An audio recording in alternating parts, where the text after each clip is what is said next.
మన రాష్ట్ర ముఖ్యమంత్రి తీరు ఎట్లా ఉన్నదంటే ఎమ్మెల్యేలు తన మాట ఇంటలేరట. ఇక కార్యకర్తలు ఇంటలేరో కానీ ఎమ్మెల్యేలు అయితే రేవంత్ రెడ్డి మాటకు ఈనంగా చెప్తే అనంగా వెళ్ళిపోతురట. ఇట్లా రమ్మని చెప్తే అట్లా వస్తురట. అంటే రేవంత్ రెడ్డికి గంత గౌరవం ఉన్నది. చక్కగా రాండ్రా అంటే వంకర వంకర పోతురట.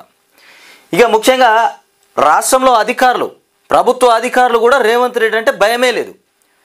ఎవరి ఆఫీస్కు వాళ్ళే బాస్ అయిపోతురు. అక్కడ ఏ ఆఫీస్ అయితే ఉంటుందో ఆ ఆఫీస్లో అధికారి, ఉన్నతాధికారి ఎవరైతే ఉంటారో ఆ అధికారి ఆ ఆఫీస్కు బాస్ అయిపోతుండు. అసలు ప్రభుత్వం ఉందా మరి లేదా, మరి ఎవరి తరపున పనిచేస్తున్నాం అనేటువంటి ఆలోచన లేకుండా తెలంగాణ రాష్ట్రంలో ఇలా పాలన జరుగుతూ ఉన్నది. ముఖ్యంగా కొంతమంది కలెక్టర్ల పనితీరు మార్చుకోవాలని చెప్తున్నటువంటి రేవంత్ రెడ్డి. మరి రేవంత్ రెడ్డి అంటే గౌరవమా భయమా, మరి ఏమున్నదని? ఏది లేకపోతే వాళ్ళు ఇష్టారాజ్యంగా పనిచేస్తూ ఉన్నారట. వాళ్ళ పనితీరు మార్చుకోవాలని చెప్తుండు. ఎందుకంటే ఈయన విడుదల చేసిండు కదా ఇందిరమ్మ ఇండ్లు, కొత్తగా రేషన్ కార్డులు, స్థానిక ఎన్నికలు వస్తున్నాయి కాబట్టి ఇక అందరిని పొడుస్తుండ అన్నట్టు. ఎక్కడోళ్ళక్కడిని అందరినీ పొడుచుకుంటా పని చేపిద్దామనేటువంటి ఆలోచన. పని ఉండదు, పాడు ఉండదు. పని పాడు ఏది ఉండదు. ఏమున్నా గిట్లా రంగులు వేయాలి, మీద మీద చూపెట్టాలి అంతే తప్ప అసలు లోతుగా పోతే ఏ పని చక్కగా జరగదు. ఇందిరమ్మ ఇండ్లు ఇస్తామని చెప్పుడే అది ఆడి వరకే ఉంటుంది. ఇక రేషన్ కార్డుల వ్యవహారం కూడా మరి అంతంత మాత్రాన్ని నడుస్తుందో, మరి ఎవరికి ఇస్తారో ఎవరికి ఇయ్యరో, ఎన్ని ఆంక్షలో మరి రేషన్ కార్డుకు కూడా గతంలో ఉన్నటువంటి విధి విధానాల మీదనే రేషన్ కార్డు ఇస్తామంటుండు. మరి ఎట్లు ఇస్తాడో చూడాలి. ఇక ఏదో కలెక్టర్లు పనితీరు మార్చుకోవాలని చెప్తుండు. ఈయన పనితీరు మార్చుకోమని ఎవరు చెప్పాలి? మరి రేవంత్ రెడ్డి సారు నీ పనితీరు కూడా మార్చుకుంటేనే మా బతుకులు బాగుపడతాయి. ముందుగాల నీ పనితీరు మార్చుకుంటే కలెక్టర్లు మార్చుకుంటారు, రాష్ట్ర ప్రజలు కూడా పనితీరు మార్చుకుంటారు.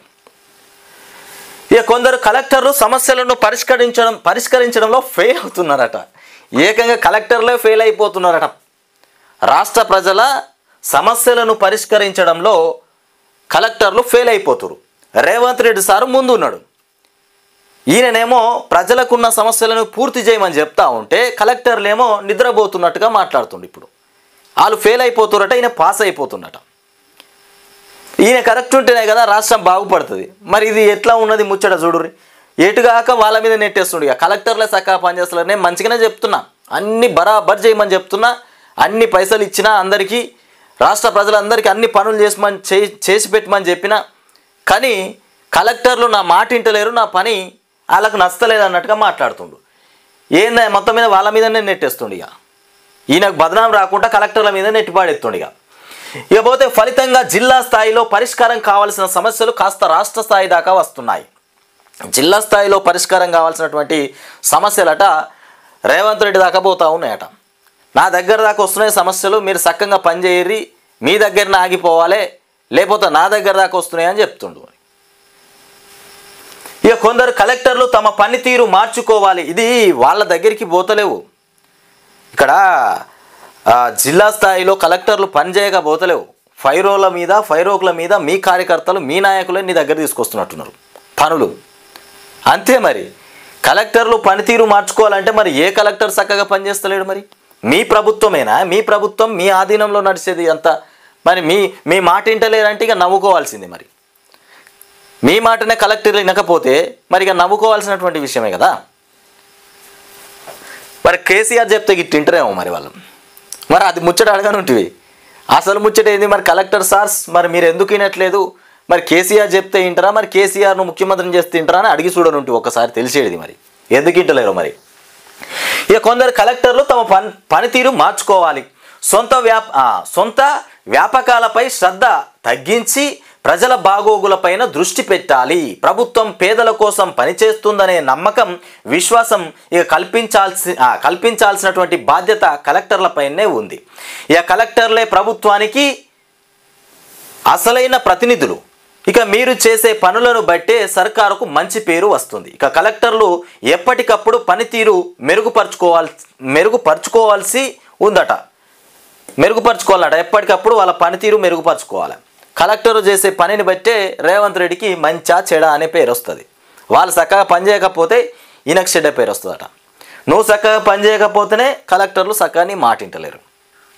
మళ్ళీ అటు ఇటు పోయి వాళ్ళు చక్కగా పనిచేయకపోతే నాకు చెడ్డ పేరు వస్తుందని ఇది ముందుగాల ఏం జరుగుతుందంటే రేషన్ కార్డులు అడపా తడపా ఎక్కడొస్తాయో ఏం కథనో తెలియదు. ఇక ఇందిరమ్మ ఇండ్ల వ్యవహారం కూడా అడపాతడపనే జరుగుతుంది, రైతు భరోసా కూడా అడపాతడపనే జరుగుతుంది.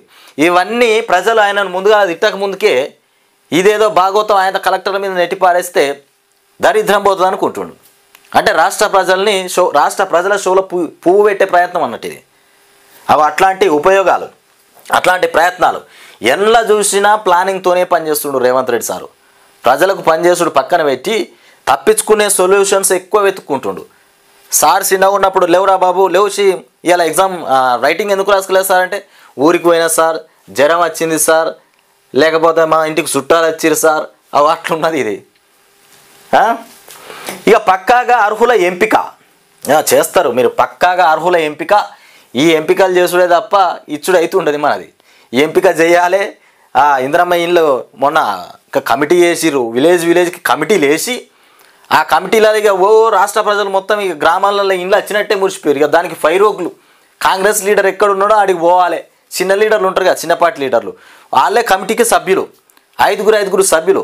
ఇక ఆ సభ్యుల దగ్గర కూరకాలి ఈ జనాలకు ఆగమాగంలా, జర అన్నా జర చూడరాదే, మా ఇల్లు జర పెట్టరాదే. ఇక తర్వాత పొద్దుగాలు వేస్తే మళ్ళీ సెక్రటరీతోని మొత్తం ఇందిరమ్మ యాప్ ఉంటుంది అట, ఆ యాప్లో మొత్తం ఆ ఇండ్లు ఎంటర్ చేయాలి. ఎవరికి ఇల్లు లేదు, ఎవరికి లేదు, ఎవరికి ఉన్నది ఫోటోలు దించుకుంటే పెట్టేవరకు, ఫోటో దిగేవరకు ఇల్లే వచ్చింది అనుకుంటారు ఇక కొందరు. ఇక ఇల్లు వచ్చేసింది, ఇంకేంది ఇక ఫోటో దిగుడు అయిపోయింది, మాకు ఇందిరమ్మ ఇల్లు పడ్డది. ఊరికో 100 మంది పేర్లు వస్తే 100 ఇండ్లు వచ్చినాయి అనుకున్నారు. 100 ఇండ్లు కాదు, మన్ను కాదు, మసనం కాదు, అది ఇల్లు వస్తుందా రాదా కూడా తెలియదు. ఇంకా ఆశలు చంపుతుండు జనాలను రేవంత్ రెడ్డి సార్.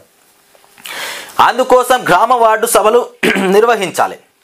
ఇంకా మళ్ళా పక్కాగా ఎంపిక. ఇక ఫోటోలు దిగగానే పని అయిపోయింది అనుకున్నారా మీరు? ఇంకా కాలే. ఆ లిస్టు ఎవరెవరైతే పక్కాగా ఇండ్లు లేని వాళ్ళు ఉన్నారో వాళ్ళ కోసం గ్రామ సభ, గ్రామ వార్డు సభలు నిర్వహించి మళ్ళీ అందులో ఎవరెవరు ఉన్నారు, ఎవరు లేరు, ఎవరికి ఇల్లు ఉంది లేదు, ఇవన్నీ జరగాలి. ఇంకా మస్తు పని ఉంది ఇల్లు రావాలంటే.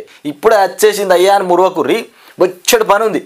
ఇక్కడ ఈ సర్వే అంతా అయిపోయి, ఈ సర్వే అంతా ఒక్కెత్తుంటుంది. ఇక ఇక్కడిది కాదు ఉండేది, ఫైనల్ రిపోర్ట్ ఇక్కడ ఉండనే ఉంటుంది. మళ్ళీ రాష్ట్ర మంత్రి చేతుల్లో ఉంటుంది. ఎవరికి ఇవ్వాలి, పలానాయనకి ఇల్లు ఇచ్చేయాలి, గంతే. అది ఇక ఉన్నదా లేదా, మంత్రి చెప్పినట్టే ఇల్లు చెప్పిండుగో, మంత్రుల కనుసన్నల్లోనే ఇల్లు ఇవ్వాలన్నట. ఇక ఈ కమిటీలు ఈ గిమిటీలు ఇవన్నీ బందపోతాయి. మళ్ళీ ఇన్ఛార్జీలకే వస్తుంది, మళ్ళీ కథ అంతా మంత్రుల చేతుల్లోనే ఉంటుంది. ఇక 4 స్కీముల అమలుకు 15లోగా గ్రౌండ్ వర్క్ పూర్తి కావాలి. కలెక్టర్లకు సీఎం రేవంత్ రెడ్డి మొత్తానికి ఆదేశాలు జారీ చేసినట. 15 రోజులలో పూర్తి చేయాలంటుండే. ఇక పంట వేయకున్నా సాగు భూములకు రైతు భరోసా. భూమి లేని ఏడాదిలో కనీసం 20 రోజులు ఉపాధి పని చేసిన వాళ్ళకే ఇందిరమ్మ ఆత్మీయ భరోసా. అత్యంత నిరుపేదలకే మొదట ఇందిరమ్మ ఇండ్లు. అర్హుల జాబితాకు జిల్లా ఇన్ఛార్జ్ మంత్రి ఆమోదం తప్పనిసరి. అర్హుల జాబితాకు జిల్లా ఇన్ఛార్జ్ మంత్రి ఆమోదం తప్పనిసరిగా ఉండాలట. గతంలో ఉన్న రూల్స్ ప్రకారమే రేషన్ కార్డులు జారీ చేస్తామని వెల్లడి. కొందరు కలెక్టర్ల పనితీరుపై అసంతృప్తి. ఇక ఫీల్డ్లో తిరగాలని కూడా ఆర్డర్. 26 తర్వాత జిల్లాకు వస్తానని, పనితీరు బాగా లేకుంటే కఠిన చర్యలు తీసుకుంటాడట. 26వ తారీఖు అయిపోయిన తర్వాత జిల్లా స్థాయిలో వస్తాడట. ఏమన్నా రేవంత్ సార్ వస్తాడేమో, వచ్చి అప్పుడు చూస్తాడేమో జిల్లా స్థాయిలో కలెక్టర్ల పనితీరు ఎట్లా ఉంది, మరి ఎట్లా లేదు. ఒకవేళ బాగా లేకపోతే వాళ్ళ మీద కఠినమైనటువంటి చర్యలు ఉంటాయట. మరి ఈయన చక్కగా పని చేయకపోతే వాళ్ళు చేయాలి, చర్యలు వాళ్ళు తీసుకోవాలి. మరి రాష్ట్ర ప్రజలు తీసుకోవాలి. పని చేయకపోతే రోడ్డు మీద కారు పోతే దొరకబట్టురు. ఇక ప్రజలు మనమే కదా ఎన్నుకున్నది, ఓట్లేసి మనం గెలిపించినాం కాబట్టి మన దగ్గరనే ఉంటుంది. రేవంత్ రెడ్డి పవర్ అంతా వాళ్ళ దగ్గర ఉంటుంది, మన దగ్గరనే ఉంటుంది. ఆయన దించాలన్నా మనమే, లేపాలన్నా మనమే, మన చేతుల్లోనే ఉంటుంది. అది గుర్తుపెట్టుకోరు, ఎందుకంటే మనం ఎన్నుకున్నాం కదా. పంట వేసినా వేయకున్నా సాగు భూములకు రైతు భరోసా. ఇగో ఇది మొన్నటిదాకా ఓ పాట వాడిర్రు. పంట వేస్తేనే రైతు భరోసా ఇస్తాం, షార్ట్ లైట్లతోని మొత్తం మీద ఎక్కడెక్కడ భూమి ఉన్నది, ఎక్కడెక్కడ లేదు, భూమి ఉన్నక్కడ పంట వేసిరా మరి వేయలేదా, పంట వేస్తేనే దానికి రైతు భరోసా వేస్తామని వాళ్ళే చెప్పిర్రు. ఆయన మంత్రి తుమ్మల చెప్పినటువంటి మాటనే మళ్ళీ ఇప్పుడు కొత్త భాగవతం. స్థానిక ఎన్నికలు వస్తున్నాయి కదా, మరి ఆయన తికమక అయిపోయి ఈయన సర్పంచ్ ఎన్నికల్లో ఎవరిని గుద్దరో మన క్యాండిడేట్కి ఆయనతో ఓటు పడకపోతే సర్వం భూస్థాపితం అయిపోతాం మనం, ఇది బాగలేదయా అని చెప్పినట్టున్నారు. అందరికి ఇస్తామన్నట్టు మాట మాట్లాడుతున్నాం. మళ్ళీ ఇదో మళ్ళీ కొత్త రకమైన పంట వేసినా వేయకున్నా సాగు భూములకు రైతు భరోసా ఇస్తామంటుండు.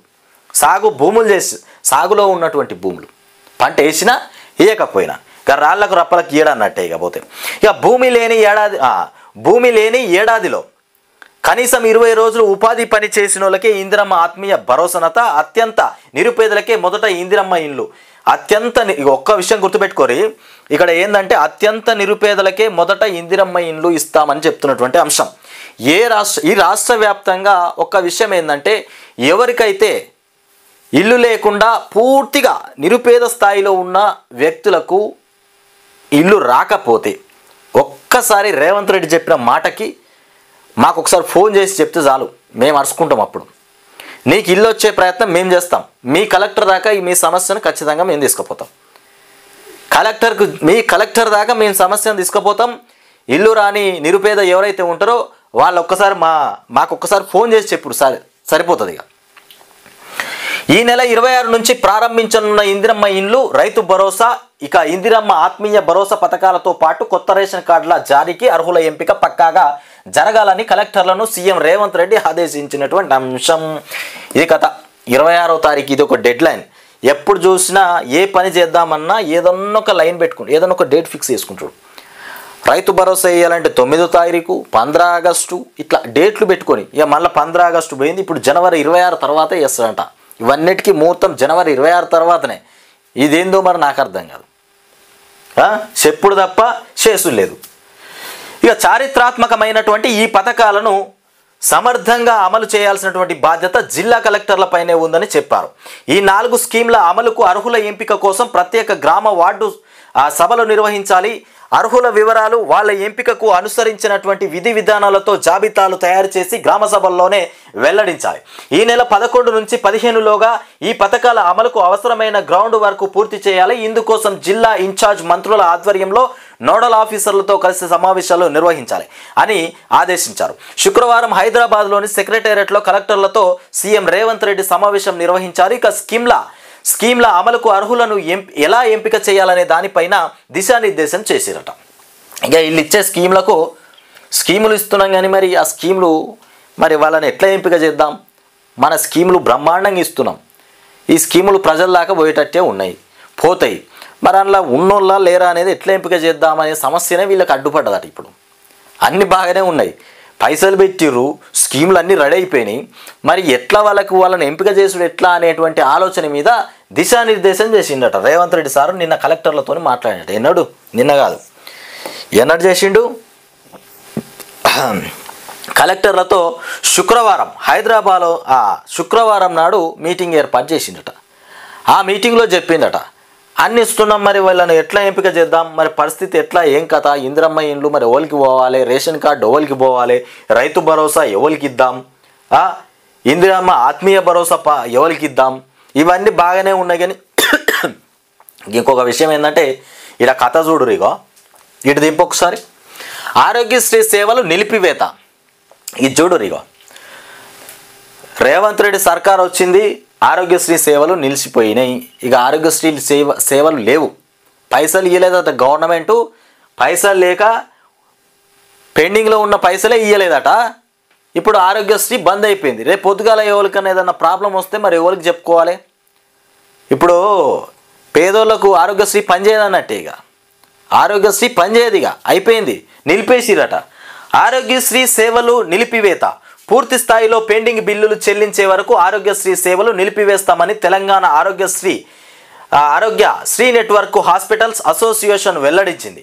ఈ నిలిపివేత తక్షణమే అమల్లోకి వస్తుందని కూడా స్పష్టం చేసింది. మొత్తానికి నిలిపేసిరు, మళ్ళీ తక్షణమే అమల్లోకి వస్తుందని చెప్తారట. మరి ఏదేందో